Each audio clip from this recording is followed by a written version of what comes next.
Understanding the architecture of bard and ChatGPT, and this is pretty important also. And what happens, like both are AI bots basically, and both are actually differently done, right? So let's understand at the high level, like what are the differences between bard and ChatGPT.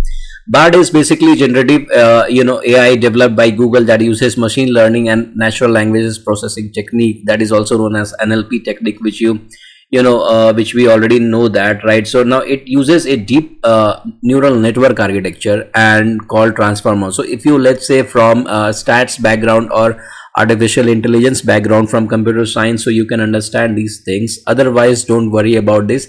This is just the high level discussion and high level differentiation between these two. And this is just for that, the introduction bit of that, like how they are differentiated. So in order to work with ChatGPT and Bard, you don't need to really know these segments, but this is nice to know that one. So that's why I'm putting that in here, right? So, and it uses a deep a neural network architecture called transformers, and to learn patterns in language, understand the context of the input and text, and generate the appropriate output, of course. Now Bard is powered by Google's LLM model, which is Palm 2. It pulls information from the internet, to answer questions, address code errors, and respond to other requests. So this is how it's sitting on that. So basically this bot is sitting on top of the search engine itself, let's say on top of Google search or on the entire web at the real time, and its assistant crawls on the web and finds the best suitable answer, and then it's put that into that presentable format which can be understood in a concise way. So that's what the intention of Bard is. And Bard is capable of generating contextually correct responses on wide variety of topics. So that is because, like, it's having access to this entire web at the real time, and that's where it gives the information contextually, which is correct responses on a wide variety of topics. At the same time, ChatGPT is a variant of the GPT, which is generative pre-training transformer model, which is a type of transformer-based neural network architecture itself.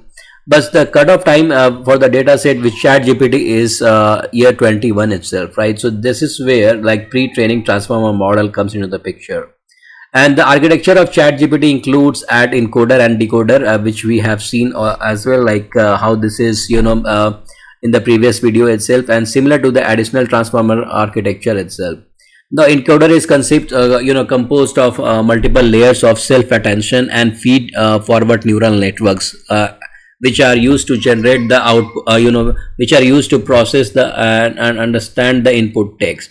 The decoder is also composed of multiple layers of self-attention and forward neural networks, which are used to generate the output text. And these models also includes a language model head, which is a linear layer with weights that are learned during the pre-training. And of course, as I mentioned, like this, what I'm explaining is just the theoretical bit from the from ChatGPT and Bard. As you can see, like, this is coming as is from both Bard and ChatGPT from the from its book, from their books itself. And that's what I'm just telling here, just for your kind information.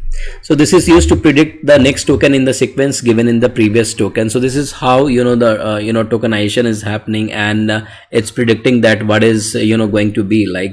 And in addition, ChatGPT also includes a dialogue generation head, which is linear layer and weights that are learned during fine tuning the model on conversational data itself, right? So this is how this is structured, and this is how the architecture between the Bard and ChatGPT differs. Having said that, now let's try some of the examples and understand between Bard and ChatGPT differences here itself.